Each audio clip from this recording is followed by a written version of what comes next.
So I'm going to ramble a little bit. The topic is traps. A couple weeks ago, maybe a month ago, I was looking at some forums and somebody asked for a document with some examples of traps, some tool that they could use, and everyone seemed to agree that Grimtooth was a good tool.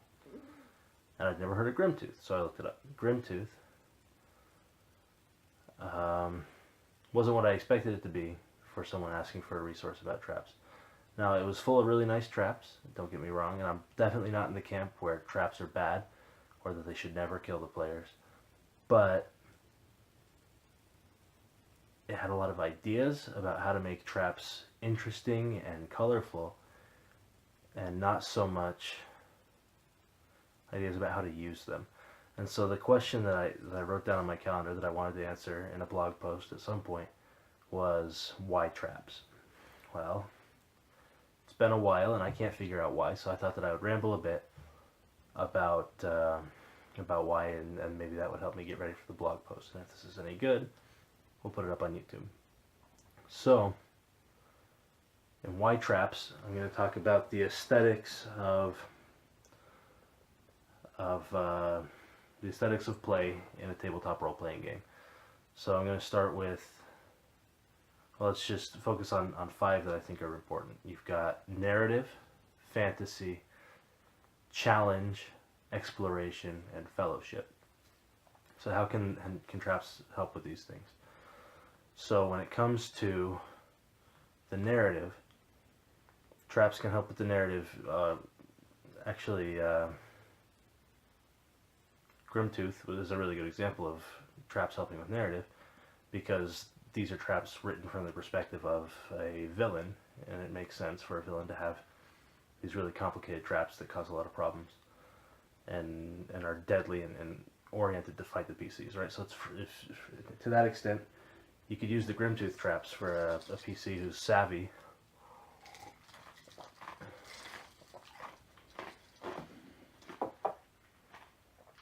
and knows what he's up against. Traps can also drive narrative because they say the character is suspicious, is paranoid. Why else would he have traps set up, right? They can tell the story of different groups being in the area setting traps for each other. And so narrative-wise, traps can drive that, and that's one way to use traps. Fantasy-wise, do traps add to the fantasy that the characters are trying to experience, but the players are trying to experience in the game? Off the top of my head, I don't have anything for fantasy. So challenge. Traps are a big deal for the challenge, right? But for the traps to meet the challenge correctly, they need to be well done, right? It doesn't make any sense for a trap to be something that the player succeeds or fails in finding on a single die roll, and then it has its effect, right? Well, it could add some challenge if it just injures the players or uses some of their resources, and the challenge comes later and the trap is added that because they failed the one die roll. But in general, I would say for traps to add challenge, they need to be some sort of puzzle that the players are able to solve on their own merit, with the help of their player capabilities, their character capabilities, obviously. But so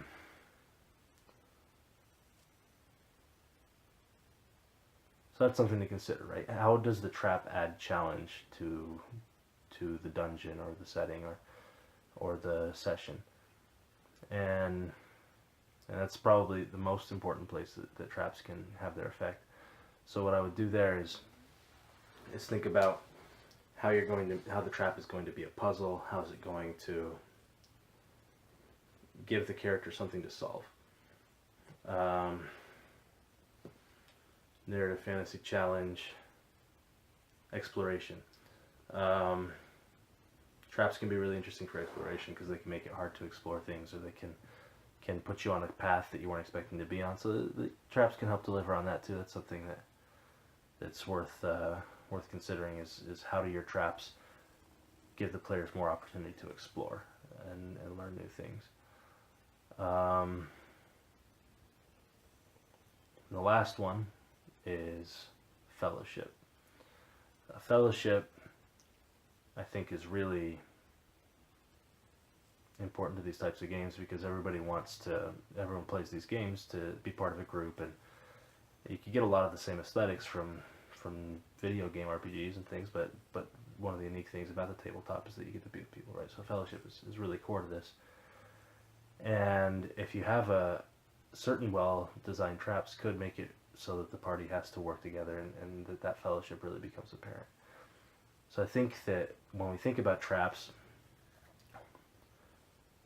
and why we use traps, it's not so much important that we think about exactly what the trap is going to do, what the mechanical function of the trap is, so much as how that trap needs to fit into the game to fulfill some of these aesthetics, specifically, especially the challenge aspect of the game, and sometimes the fellowship.